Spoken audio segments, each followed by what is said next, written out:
বিড়ালের কলিজা নিয়ে করা যায় না। ইসলামী ছাত্র শিবির যারা করে তারা বাঘের কলিজা নিয়ে জন্মগ্রহণ করে।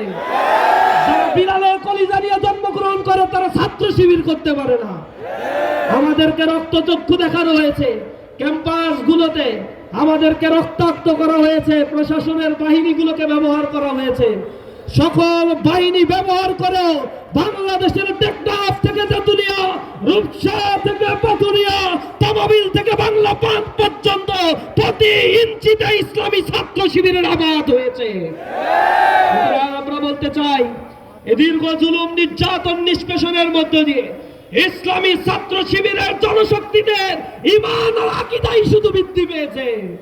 আমাদের সংখ্যা তোমরা কমাতে পারো নাই, বরং দলে দলে কাফেলায় ছাত্ররা মহিরুহে পরিণত হয়েছে। আমরা গভীর শ্রদ্ধার সাথে স্মরণ করছি আজ আমাদের প্রথম কেন্দ্রীয় সভাপতি বীর কাশেম আলী মিন্টু ভাইয়ের কথা। যে বীর সেনানী এই কাফেলার অগ্রযাত্রা শুরু করেছিল, যে বীর সেনানীর নামে ষড়যন্ত্র করে ক্যানারো ট্রাইব্যুনালের মাধ্যমে তথাকথিত যুদ্ধ অপরাধীর মামলা দায়ের করা হয়েছিল, তখন মীর কাশেম আলী মিন্টু ভাই দেশের বাইরে অবস্থান করছিলেন। মীর কাশেম আলী মিন্টু ভাইকে বলা হয়েছিল, আপনি দেশে আসলে রাষ্ট্রযন্ত্র আপনাকে গ্রেপ্তার করবে।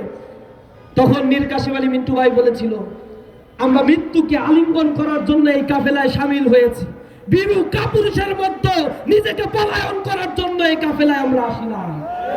সুতরাং আমার কপালে যা আল্লাহ লিখে রেখেছে তাই হবে। শাহাদাতের তামান্না নিয়ে আমরা রাজপথে নেমেছি। শাহাদাতই যদি আমার কপালে থাকে, এর চাইতে বড় পাওয়া আমার কাছে আর কিছু না। তিনি বলেছিলেন, আমি বিদেশে এসেছি আমার ব্যবসায়িক কাজের জন্য, ব্যবসায়িক কাজ শেষ হলে আমি আমার মাটিতেই ফিরে যাব, যদি নসিব থাকে শাহাদাতের মৃত্যুবরণ করবো ইনশাআল্লাহ। তিনি দেশে ফিরে এসেছেন, জালিম শক্তি তাকে গ্রেপ্তার করেছে, তার সন্তানকে দীর্ঘ সময় কারাগারে আটকে রেখেছে। মীর কাশেম আলী মিন্টু ভাই শাহাদাতের সময় তার সন্তান কোথায় আছে, কি অবস্থায় আছে, সে সাক্ষাৎটুকু তার সন্তানের সাথে সে করে যেতে পারেন না। এত জুলুম আমাদের পরিবারগুলোর উপরে করা হয়েছে। আমি স্মরণ করছি ইসলামী ছাত্র শিবিরের দ্বিতীয় কেন্দ্রীয় সভাপতি কামারুজ্জামান ভাইয়ের কথা, যাকে সারা পৃথিবী চেনে একজন বুদ্ধিজীবী হিসেবে। তিনি যে ভূমিকায় রাষ্ট্রের জন্য রেখেছেন, সাংবাদিক অঙ্গনে রেখেছেন, তাই বাংলাদেশের ইতিহাস সাক্ষী দিচ্ছে। সেই ভাইটিকে আমাদের কাছ থেকে বিদায় করে দেওয়া হয়েছে। আমি স্মরণ করছি ইসলামী ছাত্র শিবিরের যে সকল শত শত ভাইয়েরা জুলুম নির্যাতন নিষ্পেষণের শিকার হয়ে চিরতরে পৃথিবী থেকে বিদায় নিয়ে তারা শাহাদাতে রমিও সুধা পান করেছেন।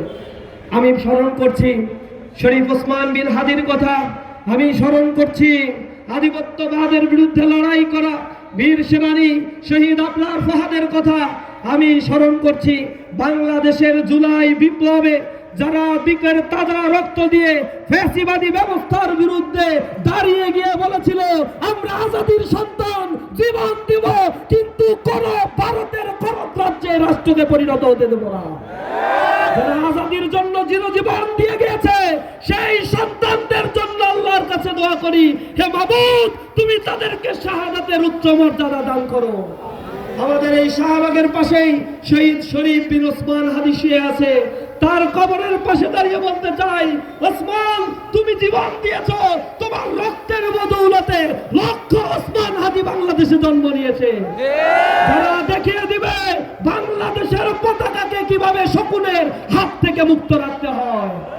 প্রিয় ভাইরা, এই বাংলাদেশ দীর্ঘ 54 বছর বিভাজনের একটা রাজনীতি তৈরি করে রাখা হয়েছে।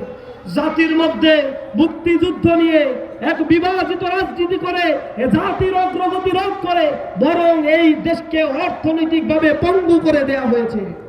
আমরা বলতে চাই, ইসলামী ছাত্র শিবির স্বাধীনতার সার্বভৌমত্বকে ধারণ করে এদেশের প্রতি ইঞ্চি মাটির অস্তিত্ব রক্ষার জন্য বাংলাদেশে সর্বপ্রথম যদি কেউ জীবন দিতে প্রস্তুত থাকে তাহলে ইসলামী ছাত্র শিবির। সুতরাং কোন ট্রাম্প কার্ড খেলে এ কাফেলার অগ্রযাত্রা তোমরা থামাতে পারবে